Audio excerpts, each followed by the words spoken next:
Hello, Hi, this is Isaac, this is Josh. and we have a heretofore undiscovered person, I believe, locked up in amongst the. What are we taking today? Let's have a look-see. We've just completely destroyed the fiction.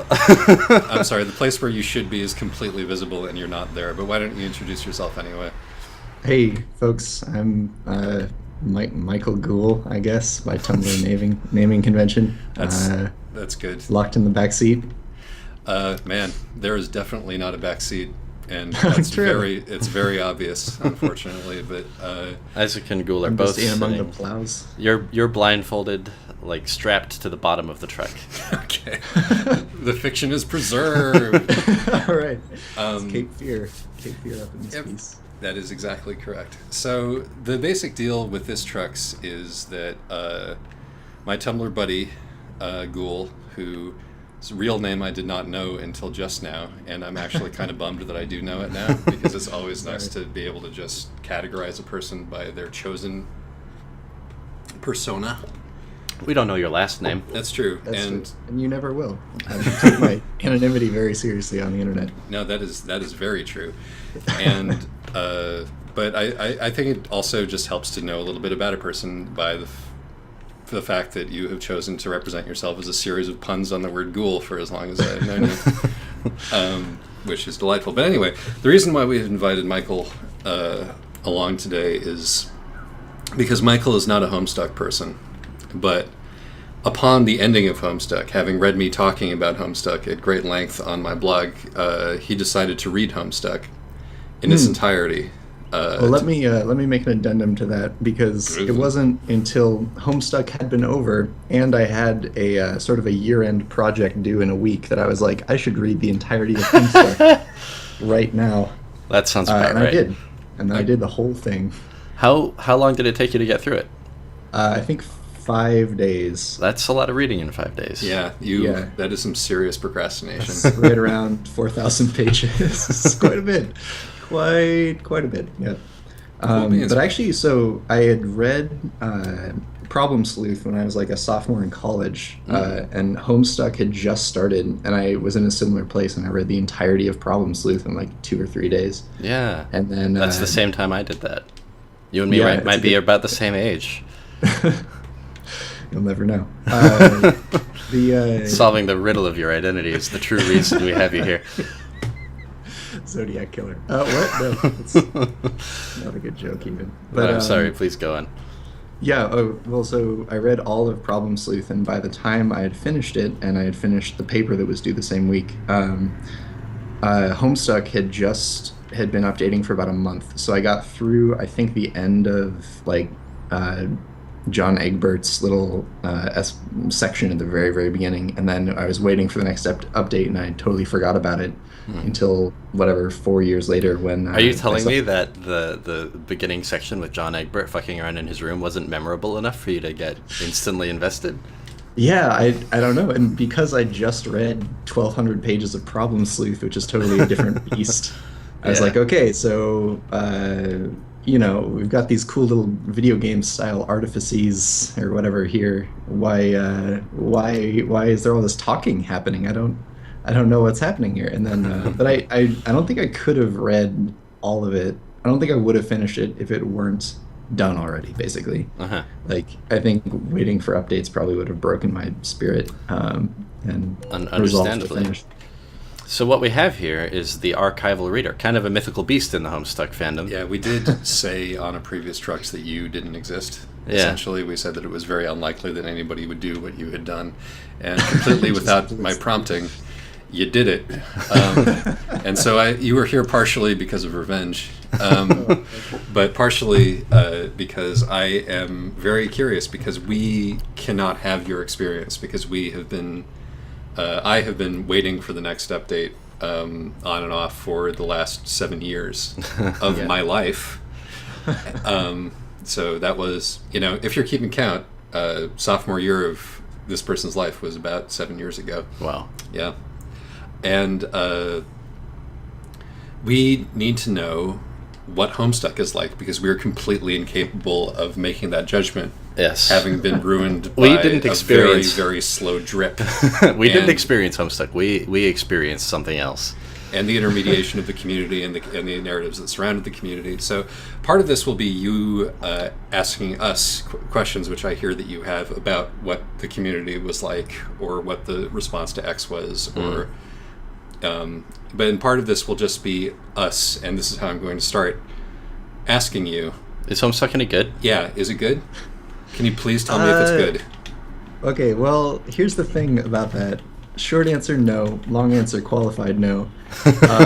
Because, and this might be because I'm being uncharitable, because right after I turned this thing in at the end of the week, I went and caught up on Octopus Pie, which is another webcomic that's Substantially really better good. in every Yeah. in every conceivable way. Yes.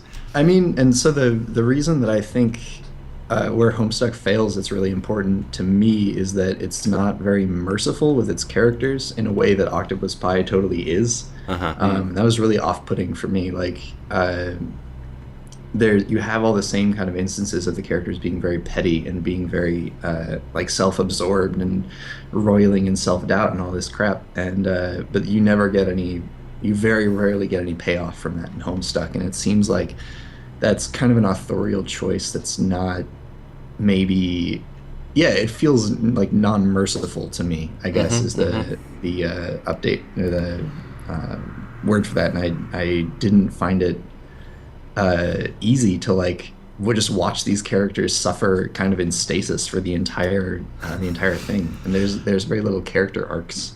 Yes. For several of the characters, they appear and then they're done, and or they appear and then the Homestuck ends 3,000 pages later and they haven't changed at all. Jake English was a big. But how spoiler aware? Probably not, I guess. We're gonna spoil We're the going to shit out of spoil the shit everything. out of Homestuck here. Okay. So let that. Because let the despite listener your being warning. here, we still believe that archival readers do not exist, and Right. our audience Sure. here is probably mostly Homestuck fans and a few people who are interested in Homestuck from the outside for weird reasons. Sorry Yeah, about the police siren. That's fine. Arrest all the Homestucks.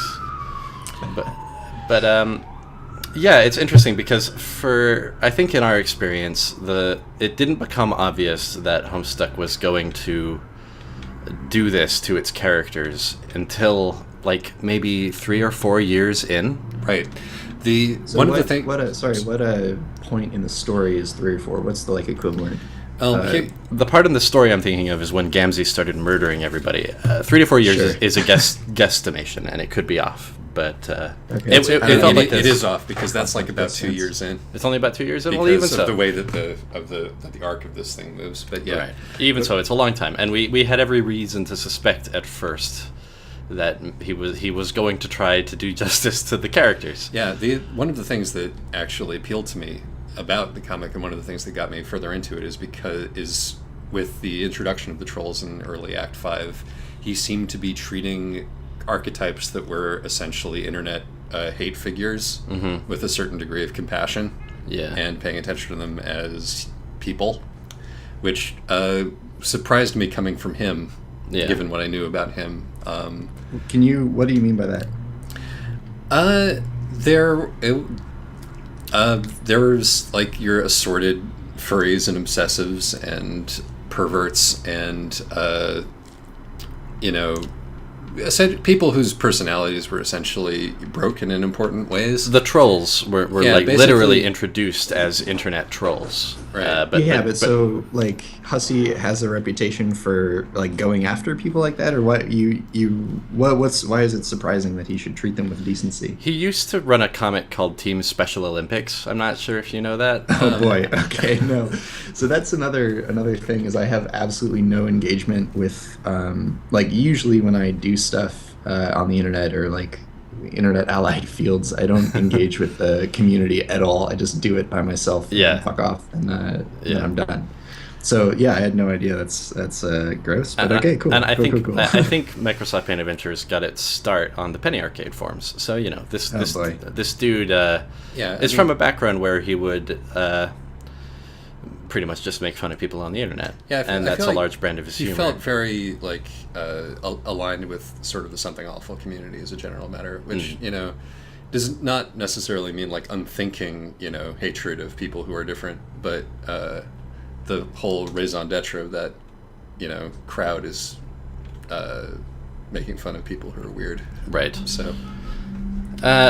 So I guess maybe it was silly of us when he started building characters around these trolls to expect that they would remain that way. But, in he demonstrated that he was capable of giving certain characters the attention that they deserved. Yes, like people still love these characters, right? Like people relate to Rizi and Aradia and whoever else. Yeah, definitely.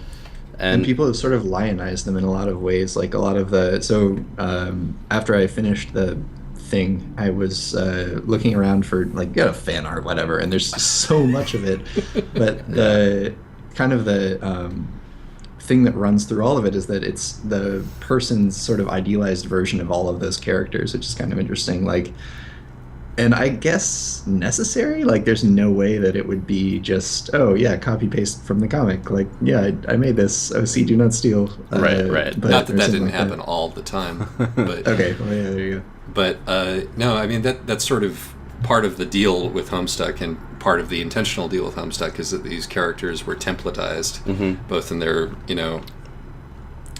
visual presentation and in their narrative presentation, in such a way that you were meant to take them and run with them. And then Hussey would, on occasion, take things that the fandom created around those characters and put them back into the comic. Right. Jake English is the way that he is because prior to his introduction, the fandom basically had created him as a character in their speculation, and Hussey took exactly what they made and made it ridiculous. Right. And that's why Jake English is Jake English. And go ahead. Oh, go ahead. No, you go ahead. You This is not professional trucks. Come on. Just like very briefly, maybe this is what you guys talked about before, but is it impossible to be an archival reader of Homestuck because you can't, like, part of the experience is being engaged in that community, and I don't have that, and no one that reads it now would have had that experience? Is that something that you guys talked about? I think that's where we're coming from, although we're wrong, obviously. When it's like, you could say it's impossible for an archival reader to have the full experience, but the full experience is the object that lives on the internet. Yeah. And we could say, well, Ghoul doesn't feel that the characters were treated particularly well because he wasn't around for the interplay between, the fandom and the community, but he's also right. It's difficult to say, he didn't like it because he wasn't there, when in fact we were pretty sure that he's right about the comic being not very good. It's difficult to draw the distinction. Yeah. But there's certainly a dimension of the experience that you miss. Like, it was an interesting dimension because there were times when it felt like a loving and reciprocal relationship, but as time went on, increasingly it just became so bitter. Like, kind of on both sides. Yeah. Like, Hussey seemed more and more like he was so sick of Homestuck and the fandom, and like he was just finding ways to mess everything up, maliciously. And the fandom, in turn, turned Hussey into a villain, which he adopted, and it was this whole weird thing, which was fascinating even when it was clearly a train wreck. And he turns into a villain he puts himself in and then becomes evil in the, he creates an antagonist in the comic, like his self-insert saves whatever the guy, and then that guy ends up fighting, and on and on. So yeah, okay, that's very literal. I didn't get that at all. Here's my question for you. Like, what did you make of Caliborn, having not been privy to all of the stuff that went into all of the narrative, all of the fan stuff that went into Caliborn? What did you make of that character? I felt like, without having thought about it super deeply, I guess I felt like it was a reflection of this kind of tendency that I think shows up in the comic a lot, which is to everything repeats itself on smaller and smaller scales forever. Yeah. Right.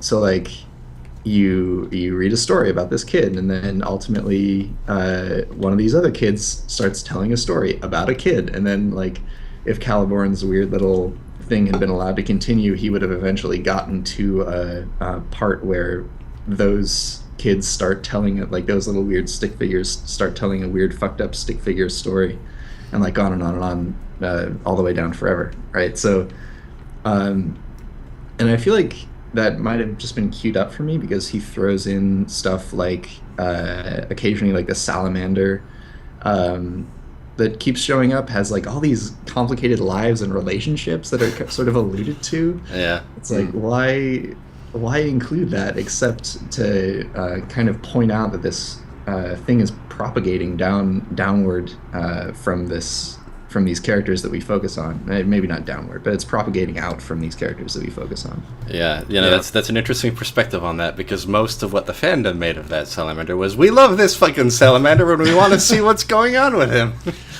I also love the salamander. Salamander was the best character in Homestuck. not the mayor. Most people say it's the mayor. No, if I were to cosplay a character, it would be the mayor. But if I had to pick a character, it would be the salamander. I see. Excellent. So pure. That is interesting, because it's like, I think that your reading of that is correct. I think that is what is meant to be in there. I think that like reading him as I do, as a self-immolation via parody, as a act of self-hatred on the part of the author, is possibly because I'm insane, but also I think a definite product of just watching the dynamics unfold, and like all of the very specific things that Caliborn does that either people had accused Hussey of doing or that people who had done fan work of Homestuck had done. Yeah. And so, yeah, like all of the different ways that the narrative spun out. And the sort of did the parody of Tumblr when the tagged they say something that has a tag in it. Yeah. Did that come across? I mean, that segment to me is the very worst part of Homestuck. Yeah, I actually found like a lot of that part pretty unreadable. Like I did the bare minimum to get through kind of the game sections of the Homestuck. It's just like, at some point, I know these characters aren't going to matter, and I think that was about when that started. Like it was those like alternate trolls or whatever. Right. Yeah. And at some point, it's just like I can't be bothered to be invested in more characters that there's not going to be a payoff for. Right. But in that way, it was a lot like Tumblr, because I often see that on Tumblr where I'm like, I'm not going to start following this person. It's going to be a whole big thing. I can't deal with that. That's fascinating. Reading that in itself as a reading these characters themselves as like, reflections of what Tumblr is like, which I don't think that people picked up on. I think a lot of people did. Like a lot of those characters are like Tumblr archetypes. Cankry was a really obvious case of that. But in the way that the trolls had been, chat archetypes from back when Hussey was engaged. Yeah. And I suppose that's the difference. It's like there was a movement from an affectionate parody of a world that he had belonged to a vicious parody of a world that he was confused by and forced to be a part of because it's where his audience lived. Yeah. And thus was considerably less enjoyable as a result. But I wanted to ask, earlier you said that Homestuck was only a qualified failure. So where do you draw those qualifications? I mean, if it had been a total failure, I wouldn't have read the whole thing, because it's 4,000 fucking pages. Yeah. And there's some of the, maybe this is just a scattershot effect, like you have so many characters, some of their arcs are going to feel satisfying, but I felt okay about, and I want to ask you guys about the ending, but I felt okay about like the human endings for most of the characters, except for Dave and Dirk. Pretty much everyone else I felt like got a and so 2/3 of the human characters, but everyone else kind of gets thrown by the wayside. But yeah, some of it was engaging, and a lot of the things that he does really well were the same things that he does really well in Problem Sleuth, which is kind of like the sort of the vessel that Homestuck gets poured into, because it's the same kind of video game trappings with none of the same characterization, or like none of the characters actually talk or say anything. Right. They're just hopping around and doing ridiculous stuff. And when that happens, it works really well. So like just as something that's more of the same thing that he was doing before, I think that works really well. And it's interesting as I think this is, way back, call it trucks callback, hashtag trucks callback, something that he did is just a new thing that nobody's ever seen before. And yeah, the first one's probably going to kind of suck, but its newness should be taken as like a positive thing. And so I think that qualifies the failure. Both of those things qualify the failure.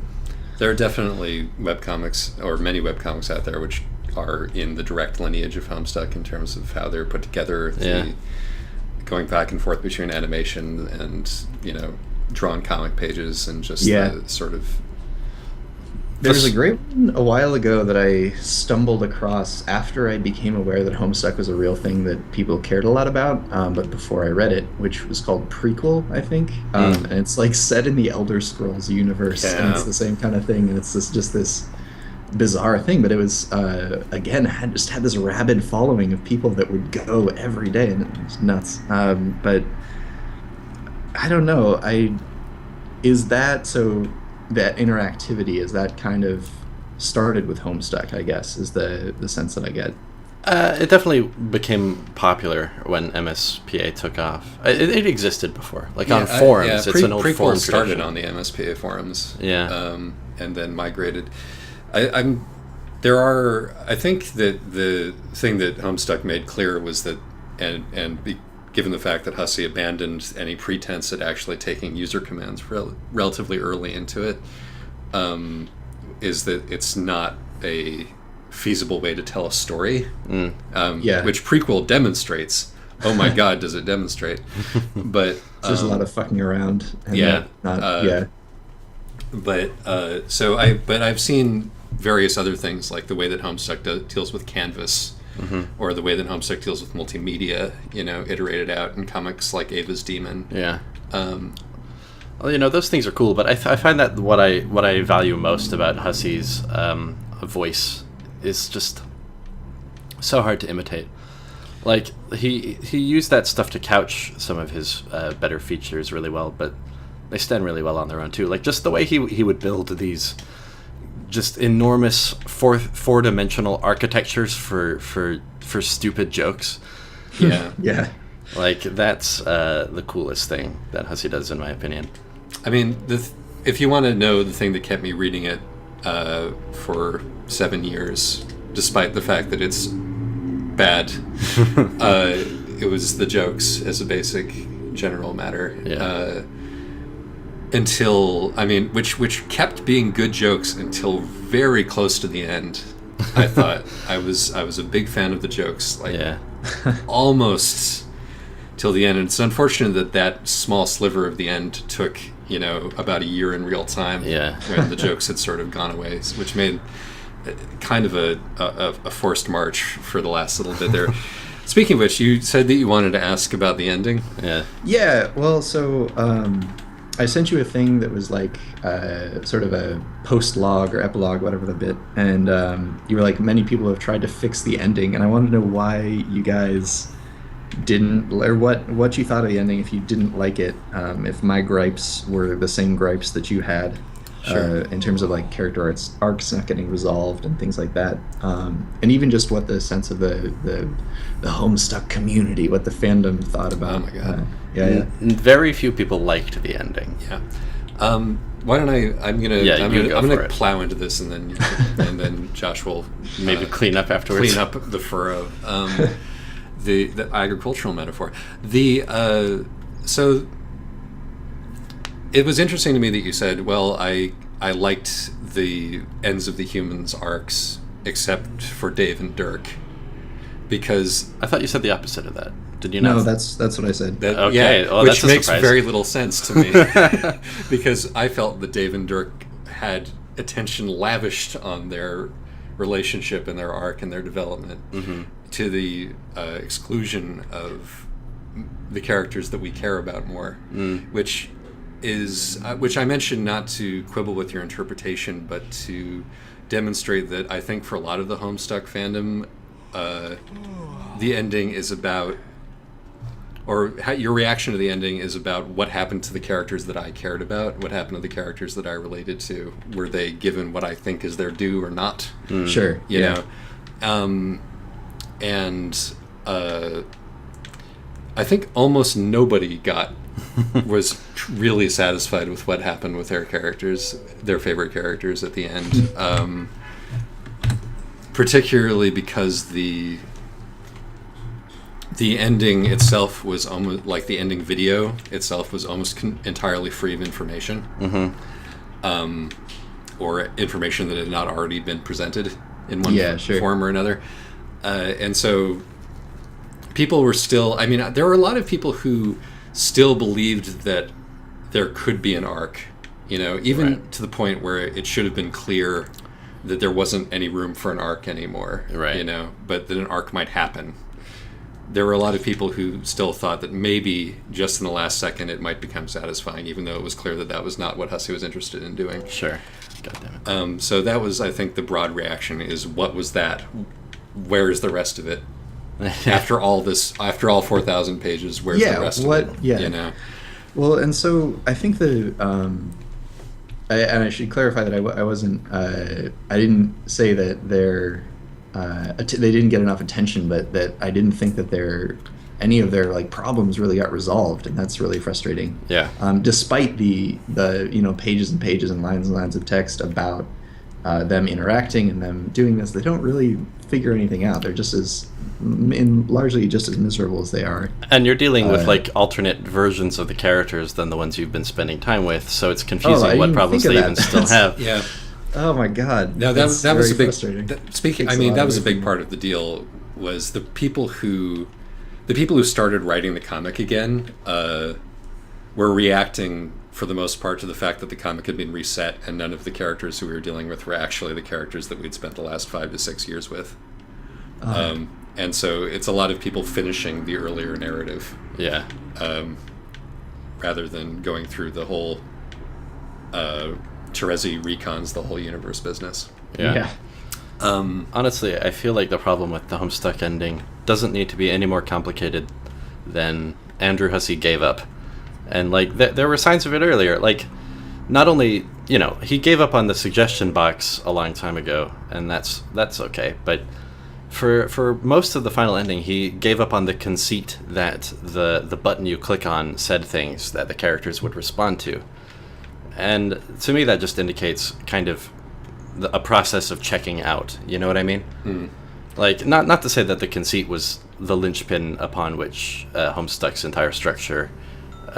Oh my God! Go away, phone. Sorry about that. Professional trucks. But yeah, you know, like it's not to say that gag was the entire thing that Homestuck depended upon, but sure. it started to feel like a little less effort here and a little less effort there until the entire our relationships with the characters became just as much of an afterthought as everything else. And as Isaac said, the ending was kind of devoid of information. It really felt like after a certain point of trying to move this plot in some kind of direction, we just decided let's put all the action figures together in a room and make them fight, and that'll be some kind of ending. Yeah. I actually kind of want to jump in about what you were saying about Dave and Dirk, because that might be another reflection of the difference of having been around the fan community and having not been around the fan community. Yeah. What that gesture felt like. So ever since Dave was introduced, basically, right? Yeah. There has been a part of the fandom which is like, this is about being in an abusive relationship with your parent or guardian. And there has been a faction of people where it's been like, this is a joke. Stop taking this so seriously. It's a joke. And seeing that, 4 years later, even so much as acknowledged as being a canonical emotional problem that Dave has, felt huge. Huh. Okay. Because it had been the subject of a debate that had gone on for years. Yeah. And so it felt like the author resolving something, even though it was quite clear within the context of the comic that that's what was happening. And I think that there are moments that feel like weightier gestures because you know what the conversation around them has been like. Right. Like, Vriska is such a divisive figure in the fandom. Like, they had to make a thread just for Vriska arguments on the official forums for a long time. Just to quarantine them. Yeah. Yeah. The site becoming essentially unusable because of Vriska arguments is called the Vriska Apocalypse. That happened, I think, in 2011 or something. Do you know what story-wise that corresponded with? Probably just about. I mean, it was early Act 5. It was probably just about the time that Vriska tried to make Tavros climb the stairs. Yeah, it began as like, is this character sympathetic or horrible? Like, should we judge this character through the lens of an alien ethical system? And then, like, it evolved from that into, why is this character gradually taking over every single plot line? Yeah, sure. So there have been many things to shout about with Vriska, and her death was such a relief to many, and her return was such a fuck you to many. Although Vriska got an arc. She did. She did. Sort of. Dead Ghost Vriska is the one who got it. Her arc ended up in a... like, that wasn't exactly left in a good place. What, being a brain ghost with dead Terezi and like holding hands as they walk in the memories of their forgotten lives. End of the Fight Club thing. I guess I forgot that scene. I thought the final scene with that character was Vriska viciously digging into her and making her cry. Yeah, after that she gets to show up in Terezi's like flash where it shows that she kind of remembers the old universe. Oh, that's nice. Where it's drawn nicely by Shelby and all of that. It's infuriating. Everything is infuriating. None of the characters that we cared about get to escape their eternal purgatorial afterlife, except in the form of sprites, who should have been given better billing than losing an Undertale fight and then disappearing forever. I have feelings about that. We're coming up on the end here, by the way. Well, I feel like we've either barely scratched the surface or have exhausted the subject. What else do you have to say, Mr. Gould? About nothing interesting. I think that answers most of my questions about Homestuck. Hopefully that answers the questions of someone that is wondering if they should read Homestuck in a 5-day bender. Is the answer no? Is the answer no? The answer is a qualified no. You better have a damn good reason. The reason is the Con Air joke, and also the MSP callbacks the good comic. That cover of Con Air, was that actually in the comic, or was that only in the soundtrack? It was in the comic. Wasn't that cover of Con Air something? Not Con Air. How Do I Live Without You? That's the name of the song. Yeah. There you go. That's the lasting artifact. Really good music. Yeah. That's the thing. So as we get to the end here, and Josh gets a completely a parking job that is so easy that it is completely unlikely that he's gotten it in this one, where I actually wanted this thing to continue for a little bit longer. Favorite character? Oh wait. Shit. Fuck. Sorry to curse. Sorry to cuss. It's okay. It's fine. This is an adult program for mature adults. Maybe I'll bleep it out. I don't know. I think Vriska, because of the thing we were talking about at the beginning with the octopus pie sort of mercy, and she gets that, and many characters don't. But you see her being good and bad, and the author, or whatever. I felt like she was dealt with more fairly. That's interesting. Being agnostic to all the fucking crazy shit that people think about anything as a metaphor for anything else. Maybe this is the difference between a serial reader and an archival reader, is that the archival reader gets to make these emotional connections based on who the character actually is in the comic, and who is best served by the author. Like, you can see it coming that, like, trying to invest in Rose is going to end in disaster. And so it's Vriska or bust, I guess. Let's just follow this through.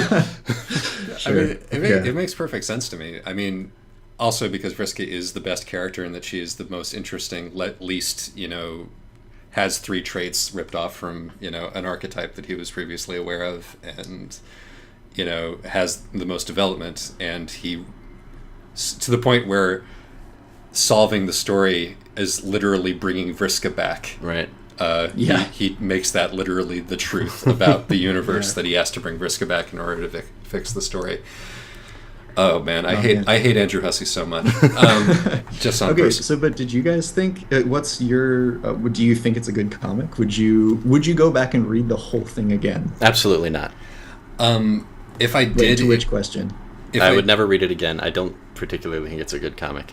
I also do not think it's a good comic. If I read it again, it will be to generate bitter content for my blog. I think there was something special about it while it was happening, and that was mostly outside of the comic. It was mostly extra textual, and it was to the comic's credit that it was able to be metatextual about it. But someone would have to put together a Homestuck reader, like a companion guide to what was happening at the time, and that would probably not really be much of a treat to read unless you're a fucking webcomic historian. Mm-hmm. Yeah. And but bummer.